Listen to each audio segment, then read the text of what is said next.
Hello সবাইকে, কেমন আছো সবাই? ইতি তোমার ইন্দিরা আরও একটি ব্লগে সবাইকে অনেক অনেক শুভেচ্ছা জানাই। আশা করি সবাই খুব ভালো আছো, আমিও ভালোই আছি। তাই নিয়ে চলে এলাম তোমাদের সাথে আরও একটা নতুন ব্লগ নিয়ে। তো সকাল সকাল উঠে গেছি, এখন স্নান টান সেরে এই যে পুজো করতে বসে পড়েছি। এবার পুজো টুজো করে উঠে এই যে এখন একটু নিজে রেডি হব। তো ওদিকে আমি স্নান সেরে এসে দেখলাম সায়ন্ত অলরেডি উঠে গেছে।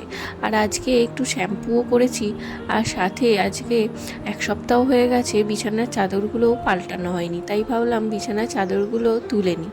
তো এখন এই নিজেকে একটু রেডি করে তারপরে চা করতে যাব। সায়ন্ত আর আমি চা খেয়ে নেবো। সায়ন্ত ওদিকে ফ্রেশ হচ্ছে, ততক্ষণ আমি এদিকে নিজে একটু সুন্দর করে গুছিয়ে সেজে গুজে নিলাম। সকাল সকাল স্নান সারা হয়ে গেছে যখন, আর নিজেকে একটু রেডি না করলে হয় না। একটু নিজেকে ভালোবেসে যদি একটু যত্ন করা যায়, নিজেই নিজেকে যত্ন করে রাখা যায়, তাহলে দেখবে বেশ ভালো লাগে। তো এই যে দেখো, চাটা খেয়ে সায়ন্তকে বললাম তুমি একটু বাইরে যাও, আমি ততক্ষণ বিছানাটা একটু পরিষ্কার করে নতুন চাদরগুলো পেতে নিই। তো কি বলো তো, এক সপ্তাহ অন্তর আমি এখানে বিছানার চাদর পাল্টে নিই, কারণ প্রচণ্ড নোংরা হয়, প্রচণ্ড ধুলো। রোজ আজকে যদি ঝাড় দিই, কালকে আবার সেই জায়গাটা দেখি নোংরা হয়ে গেছে। প্রতিদিনই প্রায় আমি যেদিনকে ঝাড় দিই একদিন অন্তর আমি ডাস্টিং করে নিই গোটা ঘর, আর এক সপ্তাহ অন্তর চাদর পাল্টাই। না হলে প্রচণ্ড এখানে না পলিউশন, একদম একদণ্ড পরিষ্কার পরিচ্ছন্ন না করে থাকা যায় না। তো তোমাদের সাথে কথা বলতে বলতে দেখো চাদর টাদর পুরো সুন্দর করে পাতা হয়ে গেছে। তো এই এখন বালিশগুলো দিয়ে দিলাম। এরপরে ব্রেকফাস্ট করব। মোটামুটি এখন 10:30 বেজে গেছে। ব্রেকফাস্ট করে তারপরে আর আজকে সারাদিন সেরকম কোনো কাজ নেই। সকালে উঠে স্নান সেরে নিয়েছি, কারণ আজকে একটু শ্যাম্পু করার ছিল। আর প্রচণ্ড গরম থাকার জন্য আমি আজকে সকাল সকালই স্নান করে শ্যাম্পু করে নিয়েছি। আমি তো রোজ শ্যাম্পু করি না, সপ্তাহে 3 দিন শ্যাম্পু করি। তো যাই হোক, তারপরে বিছানা চাদর টাদর পেতে এখন একটু রুম স্প্রে করে দিলাম।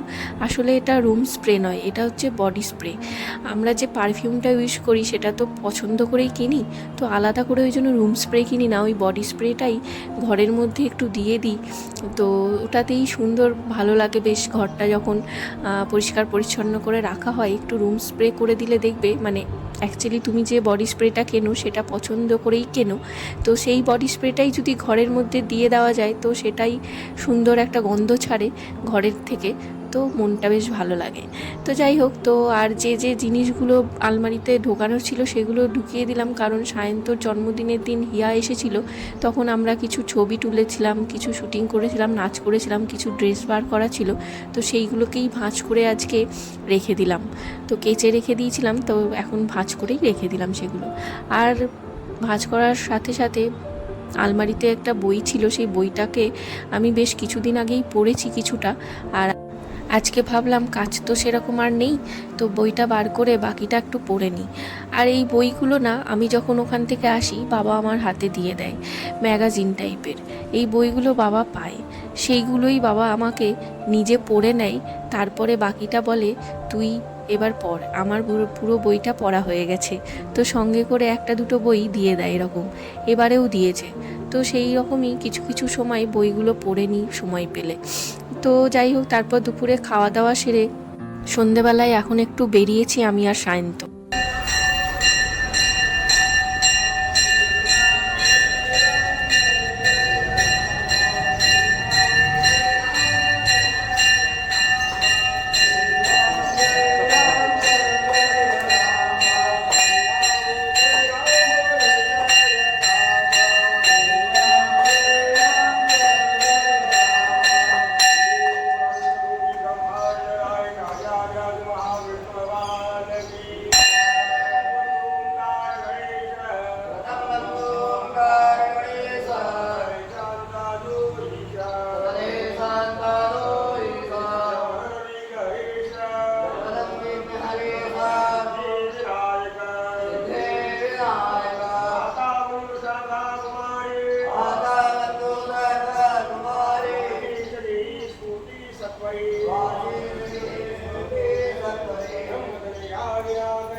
এটা আমাদের ঘর থেকে যে বিষ্ণু মন্দিরের চূড়াটা দেখা যায় সেটাই। এইখানে আজকে সন্ধ্যা আরতি হচ্ছে, মানে রোজই সন্ধ্যা আরতি হয়, ওই জন্য আজকে ভাবলাম তোমাদেরকে একটু মন্দিরটার ভেতরটা ঘুরিয়ে দেখাই।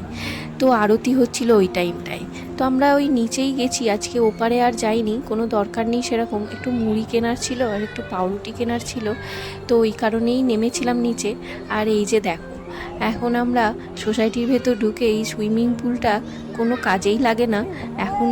এইখানে দেখি এখন বাচ্চাদেরকে ক্যারাটে শেখায় একজন, তো ওইখানেই এলাম, এসে একটু বসলাম। বসে 1 ঘন্টা মতো আমি আর সায়ন্ত একটু সময় কাটালাম, ভালো লাগে, বাচ্চারা খেলে, তারপর এখানে ক্যারাটে শেখায়, তো দেখতে বেশ ভালো লাগে, আর দুজনের গল্পও হয়ে যায়। আর আজকে সন্ধেবেলায় দেখছি একটু হাওয়াও দিচ্ছিল, তো ওই কারণেই কিছুক্ষণ বসে তারপর এখন এই যে ঘরে চলে এসেছি। ঘরে এসে আজকে সায়ন্তর ইচ্ছে হয়েছে একটু হেলদি কিছু খাবার খাবে রাত্রির বেলায়। মামনি অলরেডি রুটি করে রেখেছে, আর এইটা বানানোর কথা ছিল, তো সকাল থেকে ওই জন্য মামনিকে বলে রেখেছিলাম যে রাত্রে আলাদা করে রুটি ছাড়া আর কিছু বানিও না, তো ওই কারণে আমি এটা এখন বানিয়ে নিচ্ছি। তো চলো কিভাবে বানাচ্ছি সেটা দেখে নিই।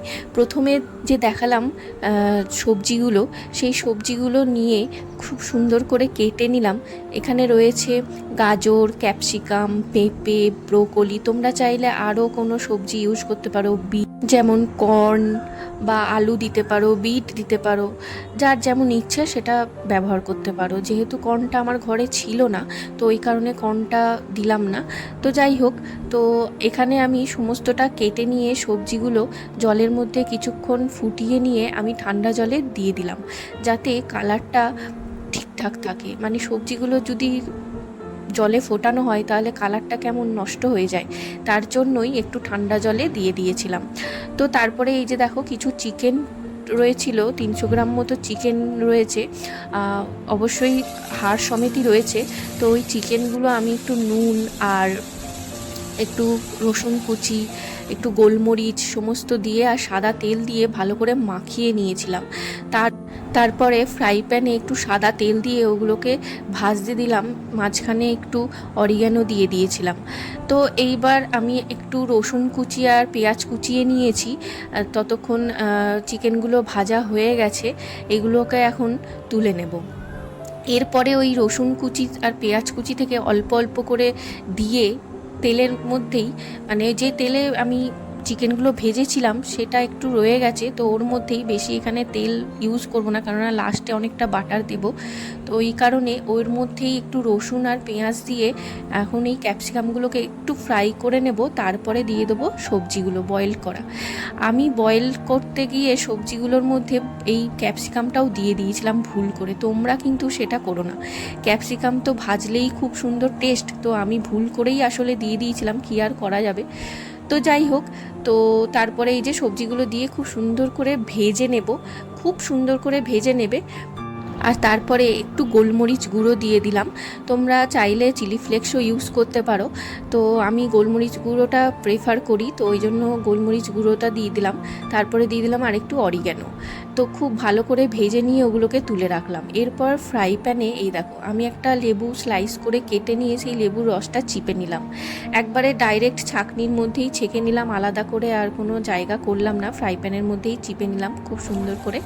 তো এরপরে দিয়ে দেবো বাকি যে রসুন কুচিটা রয়েছে সেই রসুন কুচিটা, তারপরে দিয়ে দেবো বেশ খানিকটা বাটার। এইটাই মেন, বাটারটাই অনেকটা লাগবে। তো এই বাটারটা দিয়ে এইটার মধ্যে একটা খুব সুন্দর চাটনি বানিয়ে নেবো, মানে যেহেতু আমি লেবু ব্যবহার করেছি ওই জন্য এটাকে চাটনি বললাম।